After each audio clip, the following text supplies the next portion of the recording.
আসসালামু আলাইকুম। এই ভিডিওতে আমরা এলসিডি কে পটেনশিওমিটার দিয়ে চালানোর জন্য কোডিংটা করব।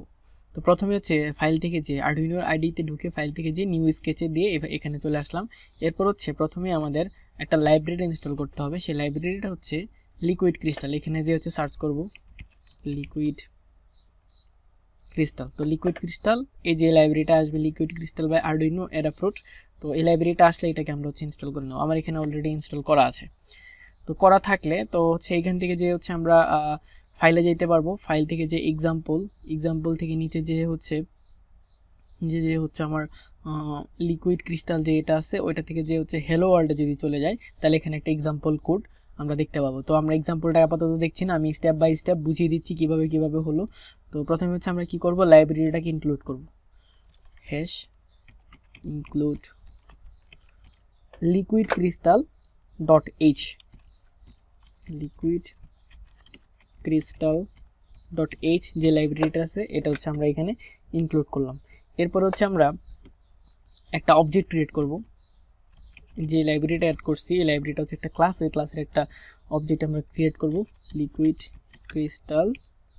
তারপর হচ্ছে এলসিডি নামের একটা লাইব্রেরি ক্রিয়েট করলাম, অবজেক্ট ক্রিয়েট করলাম। ওই অবজেক্টের ভিতরে পাস করা হচ্ছে আমরা কিভাবে যেন পাস করাইতাম, এভাবে পাস করাইতাম যে হচ্ছে প্রথমে ছিল হচ্ছে RS ইনেবল, তারপর হচ্ছে D4 D5 D6 D7 এভাবে পাস করাইতাম। তো এটার ভিতরে আমরা ব্র্যাকেট দিয়ে লিখবো হচ্ছে প্রথমে RS। তো RS পিন আমরা কত নম্বরে লাগিয়েছিলাম, 12 নম্বরে লাগিয়েছিলাম। ইনেবল পিন কত নম্বরে লাগিয়েছিলাম, 11 নম্বরে লাগিয়েছিলাম। D4 কত নম্বরে লাগিয়েছিলাম, 5। তারপর হচ্ছে 5, তারপর হচ্ছে সরি একটু কমা দিয়ে লিখতে হবে এখানে 12 11। তারপরে হচ্ছে D4 লাগিয়েছিলাম 5-এ, D5 লাগিয়েছিলাম 4-এ, D6 লাগিয়েছিলাম হচ্ছে 3-এ, D7 লাগিয়েছিলাম হচ্ছে 2-এ। বাস, তো আমার হচ্ছে অবজেক্টটা ক্রিয়েট করা শেষ, একটা সেমিকোলন দিয়ে শেষ করে দিলাম।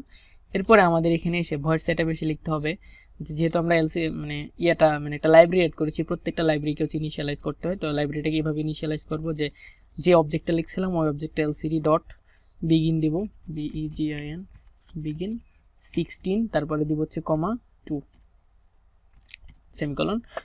তো এতটুকু আমার হয়ে গেল। তো এখানে যদি আমি লিখি যে LCD dot print hello world, LCD dot print এটা দিয়ে হচ্ছে আমরা প্রিন্ট করাবো এলসিডি ডট প্রিন্ট।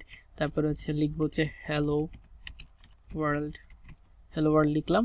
লিখার পরে হচ্ছে আমাদের এটা যদি করি, এটা হচ্ছে আমাদের মোটামুটি কোড। এটাকে হচ্ছে আমরা ভেরিফাই করে এখানে ক্লিক করলে আপলোড হয়ে যাবে। তো আমরা যেহেতু সিমুলেশন করতেছি কোডটা নিলাম, কোডটা নিয়ে হচ্ছে আমরা যেখানে সিমুলেশনের যে ইয়েটা করেছিলাম ওইখানে হচ্ছে কোডটা আপলোড করব।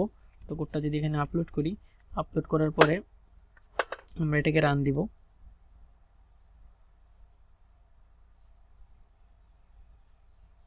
ওকে, এই যে হ্যালো ওয়ার্ল্ড চলে আসলো। এখন যদি এটাকে যদি আমরা ডানে বামে ঘোরাই তাহলে হচ্ছে আমরা কন্ট্রাস্টটাকে কন্ট্রোল করতে পারবো। তো যদিও এখানে হচ্ছে না, রিয়েল লাইফে যখন আমরা করব তখন পুরোপুরি এটাকে ঘুরে আমরা কন্ট্রাস্টটা কন্ট্রোল করতে পারবো। যখন আমরা দেখবো হচ্ছে যে এলসিডিটার ডিসপ্লেটা খুবই ডার্ক হয়ে আছে কিংবা খুবই ব্রাইট হয়ে আছে, তখন সেই ক্ষেত্রে হচ্ছে আমরা এই যে পটেনশিওমিটারটা যদি আমরা ঘুরাই তাহলে হচ্ছে আমরা এর কন্ট্রাস্ট আমরা কন্ট্রোল করতে পারবো খুব ইজিলি। এটা ছিল হচ্ছে ওয়ে 1। এই ওয়ে 1 হচ্ছে আমরা এইভাবে কাজ করতে পারি।